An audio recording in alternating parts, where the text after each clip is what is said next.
15 мамыр халықаралық отбасы күні. Осыған байланысты Семей қаласы әкімдігінің ұйымдастыруымен Жамақаев көшесінде орналасқан кеңістікте мәдени іс-шара өтуде.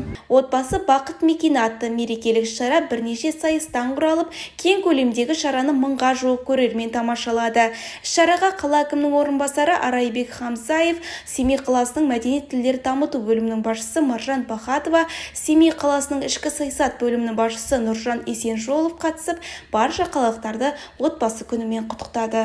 Бүгінгі күні енді қаламызда оннан аса іс-шаралар өтуде. Бұл шаралардың отбасы күніне бағытталған бұл шаралардың бастапқысы өткізіп жатқан себебіміз бұл отбасы құндылығын нығайту. Бұл жерде жаңағы неке қию салтанаты бар, сонымен қатар отбасылық дуэт, әншілер дуэті бар, және әке, бала, ана, спорттық жанұя деген сияқты іс-шараларымыз бар.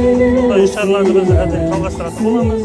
Ең алдымен мәдени іс-шара жастардың неке қию рәсімімен басталды. Жастардың көбі бұл мерекеден хабардар және көктемнің шуақты күндері некелерін заңдастыруға тырысады. Мерекеге орай екі жұп дүйім жұрттың алдында некелерін қиып, неке туралы куәліктерін салтанатты түрде алды. Мерекелік шарада некелерін заңдастырған жұптардың бірі Дамир Рамазан мен Аяулым Дулатқызы болды. Барша Семей халқының отбасы мерекесімен шын жүректен міне осы күнге баршамыз шын жүректерімізде қуаныштымыз. Біз де отбасылы болып жатырмыз, заңды түрде некемізді қиып жатырмыз.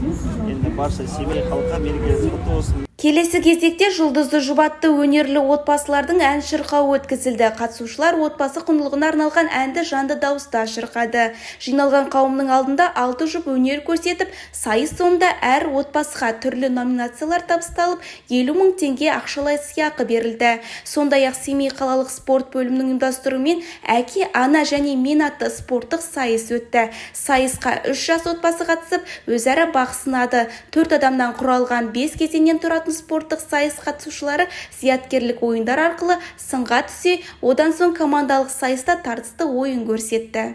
Бүгінгі ақпараттар легі осындай. Сіздермен болған Жасұлан Заманбек, Сымбат Қайратқызы, арнайы Семей таңы YouTube арнасы үшін.